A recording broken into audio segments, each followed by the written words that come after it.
Salutare tuturor!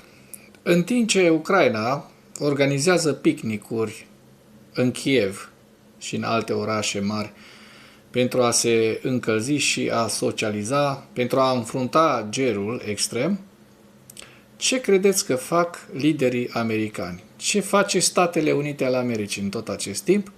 Ei bine, am aflat ieri cu stupoare că Statele Unite ale Americii au colectat informații despre bazele, aerodromurile și infrastructura critică din Groenlanda pentru o eventuală invazie a acesteia.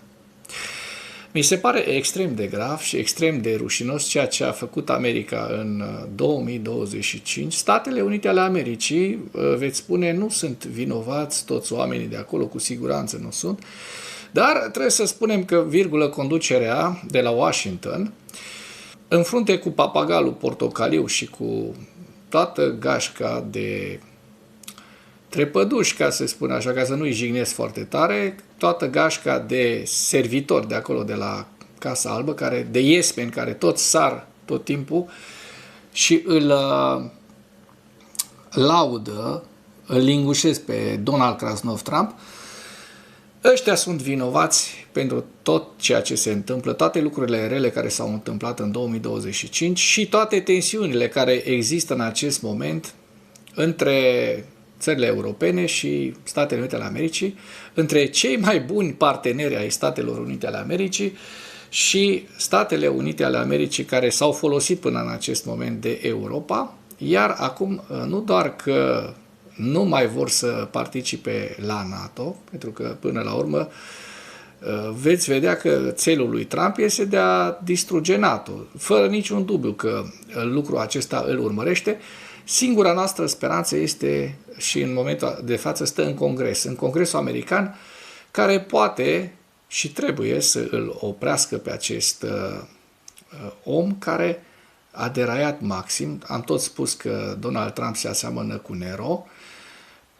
cu Nero, împăratul care a dat foc Romei antice, dar de fapt este mult mai rău ca Nero, pentru că nici măcar Nero nu și-a sabotat aliații. Nici măcar Nero nu și-a sabotat aliații și prietenii. El a fost un pic mai țăcănit așa, dar se pare că Trump îl întrece. Subiectele principale ale analizei noastre de astăzi sunt: dronele SBU Alpha au reușit în 2025 să distrugă apărare rusească de peste 4 miliarde de dolari. Avem imagini foarte, foarte sugestive despre acest lucru. Generalul Syrskyi, Oleksandr Syrskyi, șeful armatei ucrainene, spune că Ucraina pregătește operațiuni ofensive, mobilizarea s-a îmbunătățit, pierderile au scăzut în rândurile ucrainenilor. Așa cum vă spuneam, SUA a colectat informații despre baze, aerodromuri și infrastructura critică din Groenlanda pentru a o încăleca, pentru a o invada. A invadat niște aliați. Ei având deja o bază de 150 de militari acolo la Nuuk. Mi se pare ceva de noaptea minții. Rapoartele ucrainene preliminare indică faptul că un atac cu rachete HIMARS a vizat o zonă industrială din vestul Donetskului ocupat, probabil lovind substația electrică rusească de acolo, din acea zonă. Și o să începem cu ce fac ucrainenii când se sting luminile și vine frigul.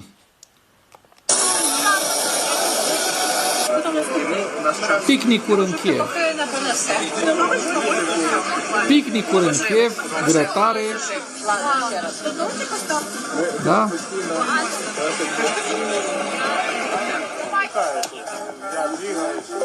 Da? Așa reușesc ucrainenii să învingă frigul și întunericul. Și nu este vorba despre, așa cum spun ei, despre o petrecere, ci despre o rezistență împotriva regimului criminal de la Moscova. Așa cum vă spuneam, dronele Alpha, a unității Alpha SBU, au eliminat apărare aeriană rusească în valoare de peste 4 miliarde de dolari. Și avem imagini foarte sugestive în acest sens, pe care vreau să vi le prezint în materialul de astăzi. Da? Se vede foarte bine cum explodează. Sunt imagini furnizate de către grupul Alfa, sau mă rog, unitatea Alfa, unitatea de elită ucraineană, care, iată, rând pe rând, distruge echipament militar rusesc foarte, foarte sofisticat, foarte, foarte important pentru ruși, pentru apărarea antiaeriană rusească.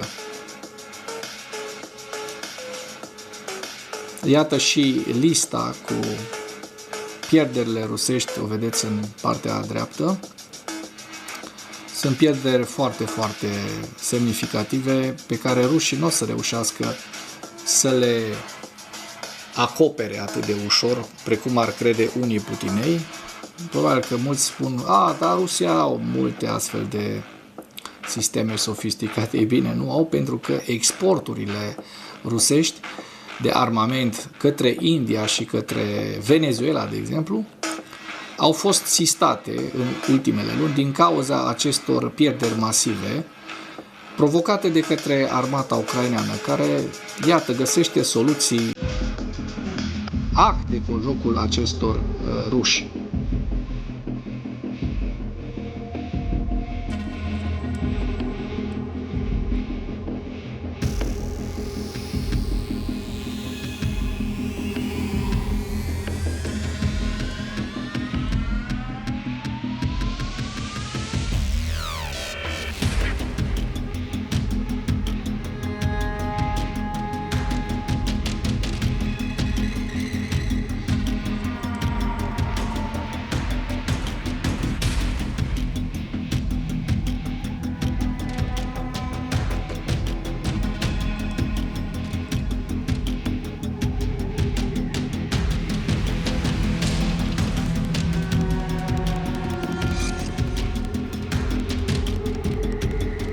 Da? Și vreau să mai prezint încă un filmuleț interesant. Din păcate, este o vânătoare a dronelor ucrainene a aceleiași unități Alfa din cadrul SBU, Serviciului Militar de Informații ucrainen, care spune nimeni nu va scăpa de Alfa. O altă parte a distrugerii infanteriei inamice o vedeți în aceste imagini. Rușii încearcă pe tot felul de mijloace, pe biciclete, pe motociclete, pe cai, perpedes, în tufișuri, sub tufișuri, în văgăuni, în păduri. Și, așa cum se pare, nicio formulă încercată de ruși nu este una câștigătoare, nu este una nici camuflarea în alb, pe vreme în care nu există zăpadă. Iată, ucrainenii reușind să pătrundă și în aceste conducte de canalizare, în aceste canalizări pentru a distruge pozițiile rusești și pătrunderea rușilor, probabil în zona Kupianskului. Da? Filmările sunt din mai multe zone din Ucraina. Și acum trecem la o veste foarte, foarte interesantă. Generalul Syrski, Alexander Syrski, spune că Ucraina pregătește inclusiv operațiuni ofensive pentru 2026, printre altele, și are indicatori de mobilizare a trupelor și efectivelor semnificativ mai bune decât acum 7 luni, în timp ce rata victimelor a scăzut cu 13%. Dacă luăm planurile globale ale rușilor, acestea nu s-au schimbat, vor întreaga Ucraina și toate direcțiile operațiunilor ofensive rămân aceleași. Doar momentul, cantitatea de arme și personalul se schimbă. În rest, totul rămâne la fel. Adică ei se țin de planurile lor, prin urmare vom desfășura operațiuni defensive strategice, recunoscând în același timp că victoria nu poate fi obținută prin apărare, doar prin apărare. Prin urmare, vom desfășura și operațiuni ofensive, luptând pentru a menține inițiativa operațională, deoarece acest lucru obligă inamicul să angajeze și să retragă efective umane, arme și muniții semnificative pentru a descuraja operațiunile noastre active. Sârski a menționat de asemenea că Ucraina va continua practica acțiunilor asimetrice care și-a dovedit eficiența. În materie de recrutare, Sârski spune: ceea ce pot spune este că avem indicatori mult mai buni în această privință decât să zicem acum 7 luni. Sârski spune că acesta a fost rezultatul îmbunătățirii muncii la centrele teritoriale de recrutare în relația cu comandanții, în activitatea tuturor componentelor forțelor de apărare, în ceea ce privește asigurarea procesului de recrutare a unităților, în ceea ce privește instruirea, în ceea ce privește lucrul cu oamenii, pentru că înțelegem că problemele apar în primul rând acolo unde lipsesc relațiile umane normale cu oamenii care se mobilizează. Da, deci s-ar putea ca rușii să aibă o mare surpriză pentru 2026. Statele Unite ale Americii în același timp colectează informații despre baze, aerodromuri și infrastructura daneză critică din Groenlanda. Da, foarte buni parteneri acești americani care sapă alți parteneri ai lor, cei mai buni, poate cei mai buni parteneri și cei mai fideli parteneri ai lor pe danezi. Statele Unite, în mod informal și fără implicarea oficială a Copenhagăi, au căutat să-și convingă partenerii danezi din Groenlanda să furnizeze informații despre facilitățile militare, portoare și bazele aeriene de pe insulă. Acest lucru a fost relatat de ziarul danez Berlingske, citând documente scrise de la Ministerul Apărării din Danemarca. Ministerul danez al Apărării a fost informat imediat despre aceste incidente. Conform raportului, în 2025, Statele Unite au încercat să facă acest lucru ocolind canalele standard ale Ministerului Afacerilor Externe, Ministerului Apărării și Conducerii Militare din Danemarca. Foarte grav. Astfel de informații sunt considerate importante din punct de vedere strategic pentru Washington și ar putea fi relevante pentru planificarea unei potențiale intervenții americane pe insulă. Incredibil, nu? Berlingske nu a oferit mai multe detalii sau comentarii pe marginea cazului. Anterior se relatase că Statele Unite stabiliseră contacte timp de un an cu susținătorii mișcării de independență, precum și cu politicienii și personalitățile din lumea afacerilor din Groenlanda. Deci voiau să-i facă pe danezi pe la spate. Și am văzut și declarația țărilor europene privind Groenlanda, din care fac parte Danemarca, Finlanda, Franța, Germania, Olanda, Norvegia, Suedia și Regatul Unit, care au emis o nouă declarație comună prin care afirmă inviolabilitatea Groenlandei, frontierelor Groenlandei. Și în calitate de țări membre, țările au subliniat necesitatea consolidării securității în Arctica, iar exercițiile Arctic Endurance, coordonate anterior de Danemarca și desfășurate împreună cu aliații, au fost descrise ca servind acestui scop și nereprezentând o amenințare pentru nicio parte. Bun, știu că v-am prezentat ieri un material mai amplu și nu o să insist prea mult pe acest subiect. Avem iar o veste foarte importantă. Rapoartele ucrainene preliminare indică faptul că un atac HIMARS a vizat o zonă industrială din vestul Donetskului ocupat, probabil lovind stația electrică din această regiune. Deocamdată avem doar această poză și avem și niște... Ia uite, se aude foarte bine. Rușii au tras cu antiaeriana, s-a văzut cum a venit racheta, dar se aude în continuare drona ucraineană sau dronele ucrainene care au provocat acest incendiu la stație, da? Se vede foarte bine. Și mai avem și această bubuitură care demonstrează acest lucru. Bun. Trecem mai departe la ziua 1426 a războiului din Ucraina.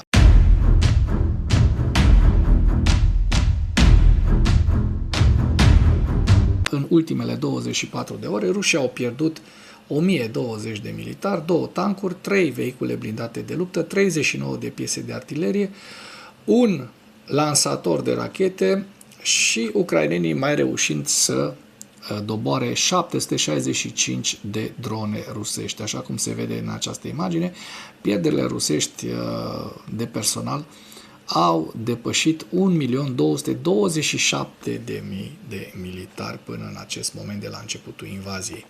Trecem la hărțile Deep State să vedem dacă au existat modificări ale fronturilor și o să încercăm să actualizăm și pe 18, să vedem, da, a apărut între timp și pe 18 ianuarie și începem cu sudul, cu regiunea Kherson. Vedem că n-au existat modificări ale fronturilor în ultimele 2 zile, în ultimele 48 de ore.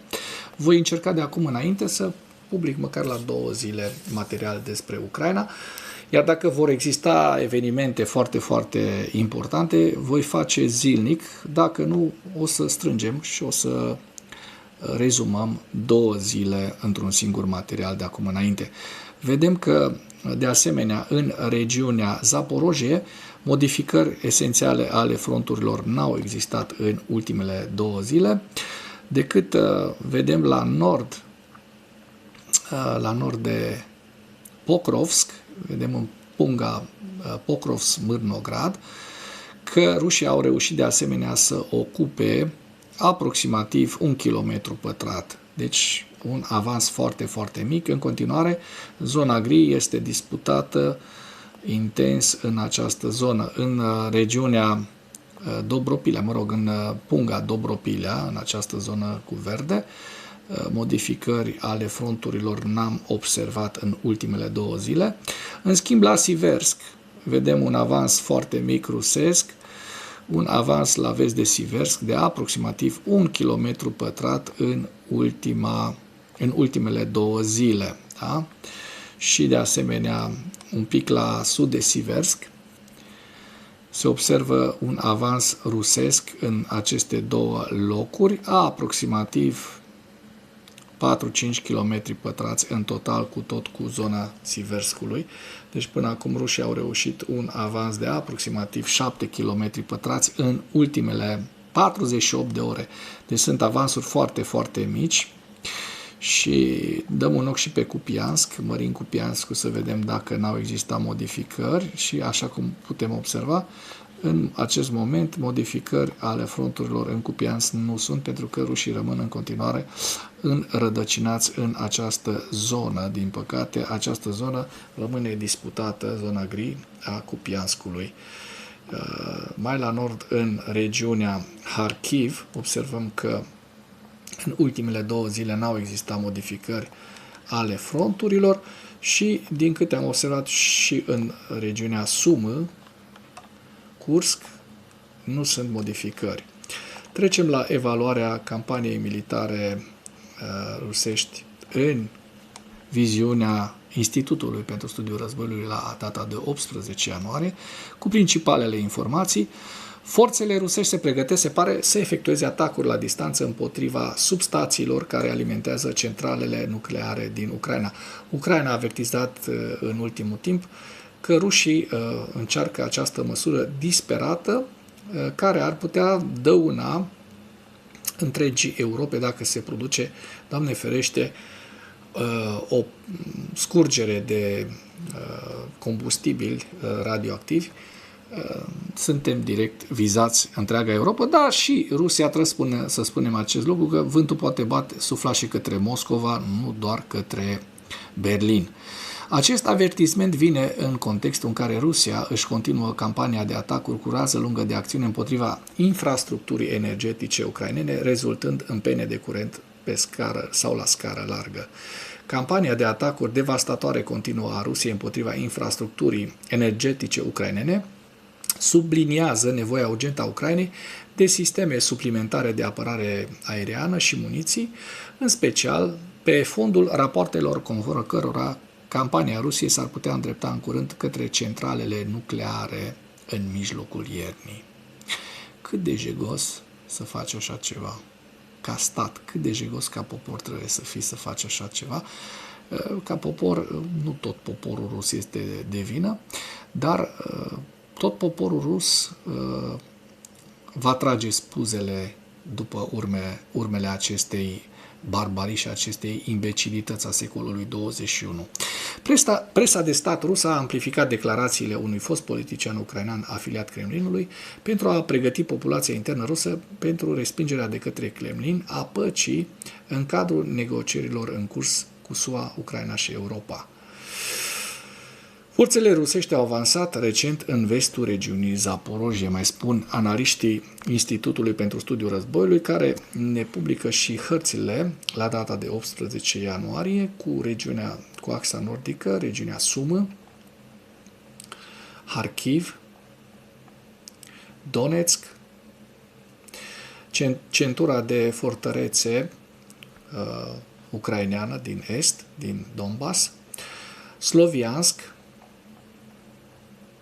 Dobropilea, Pokrov și Mârnograd, Novopavlivka, Zaporojie, estul regiunii Zaporojie, Zaporojie, orașul Zaporojie și Herson. Și cu acest ultim detaliu închei materialul nostru de astăzi cu îndemnul: dacă ați găsit informații utile în acest material, nu ezitați să-l distribuiți pentru a ajunge la cât mai multă lume. Mulțumesc mult!